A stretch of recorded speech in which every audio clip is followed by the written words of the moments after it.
संसार में आस्तिक कौन है, नास्तिक कौन है, इस विषय को लेकर बहुत विवाद भी रहता है, अपने अपने मत भी प्रस्तुत किए जाते हैं। वस्तुतः बहुत सामान्य सा अर्थ लेने वाले लोग कहते हैं जो ईश्वर विश्वास करता है वो आस्तिक है और जो ईश्वर में विश्वास नहीं करता है वो नास्तिक है।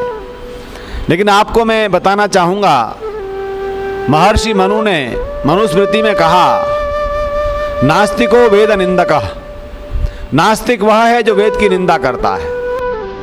और कहीं पर आप ये भी देख सकते हैं कि कुछ लोग वेद को तो मानते हैं लेकिन ईश्वर को नहीं मानते। ऐसे अर्थों में हम क्या करेंगे, वेद को मानने वाला आस्तिक कहलाना चाहिए और वेद की निंदा करने वाला नास्तिक कहलाना चाहिए। पर कुछ लोग ईश्वर को नहीं मानते, वेद को मानते हैं, कुछ ईश्वर को मानते हैं, वेद को नहीं मानते।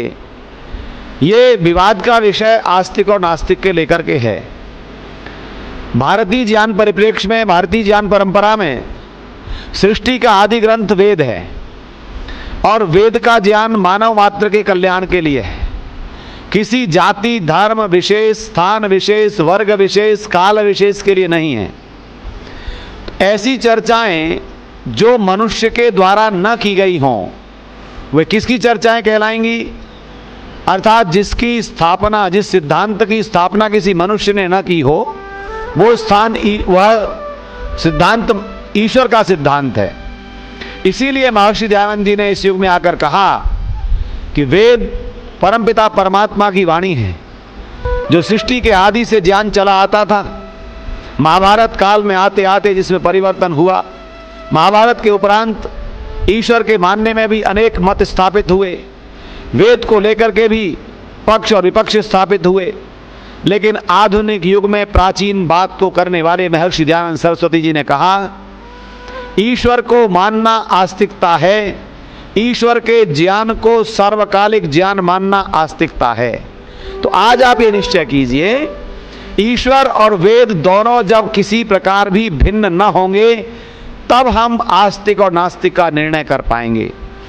मनुष्य के द्वारा रचित ग्रंथों में तत्काल की परिस्थितियों के अनुसार सिद्धांतों का प्रतिपादन किया गया है, परंतु परमात्मा के ज्ञान वेद में किसी काल को केंद्रित करके बात नहीं की गई, किसी जाति विशेष को केंद्रित करके बात नहीं की गई, किसी स्थान विशेष को केंद्रित करके बात नहीं की गई। वो समस्त मानव जाति के कल्याण की जहाँ बात है वो बात ईश्वर की है और जो ज्ञान ईश्वर का है उस ज्ञान को मानना आस्तिकता है और उस ज्ञान के प्रदाता ईश्वर को मानना आस्तिकता है। अब इन दोनों बातों को साथ जोड़ करके जब हम देखते हैं, ईश्वरवादी और वेदवादी जो सच्चे आस्तिक की श्रेणी में आते हैं और ईश्वर को अपनी अपनी कल्पनाओं में गढ़ने वाले, अपने अपने अनुसार ईश्वर की परिकल्पना करने वाले, मेरी दृष्टि में, वेद की दृष्टि में वो नास्तिक की श्रेणी में आते हैं। ईश्वर क्योंकि किसी का पक्षपाती नहीं होता, ईश्वर किसी की पूजा करने पर उसका पक्ष का निर्णय नहीं देता। ईश्वर हमारे प्रत्येक कर्म का निर्णय अपनी व्यवस्था अनुसार सभी कालों में देते आए हैं और दे रहे हैं।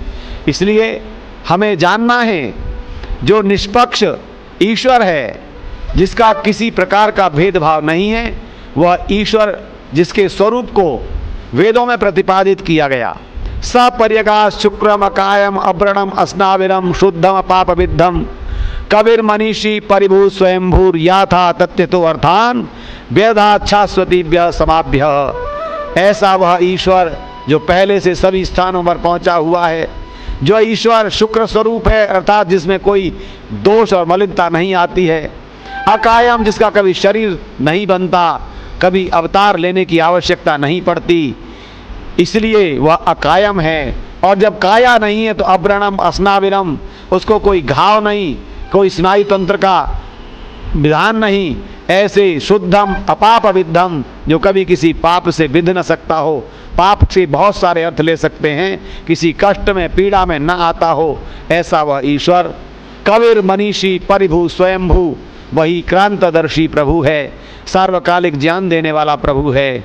ऐसा वह परमात्मा जिसको मानने के लिए हमें अपनी आत्मा की उन्नति की आवश्यकता है, आत्मोन्नति के माध्यम से हम ईश्वर के सही स्वरूप को जानते हैं, आत्मोन्नति के लिए ज्ञान का मार्ग अपनाते हैं और वह ज्ञान भी ईश्वर प्रदत्त होता है। तो सच्चे अर्थों में वो आस्तिक है मित्रों जो ईश्वर को और ईश्वर के साक्षात वेद ज्ञान को मानता है, वो आस्तिक है। और ईश्वर की अपनी कल्पनाओं में गढ़ने वाला, अपने हिसाब से पाप क्षमा करने वाला, अपने हिसाब से हमारे न्याय को करने वाला मानने वाले लोग नास्तिक की श्रेणी में आते हैं। इसलिए हमें सच्चा आस्तिक बनने के लिए ईश्वर के सही स्वरूप को जानना है और ईश्वर के वेद ज्ञान के गंगा में अवगाहन करने की डुबकी लगाने की आवश्यकता है। धन्यवाद।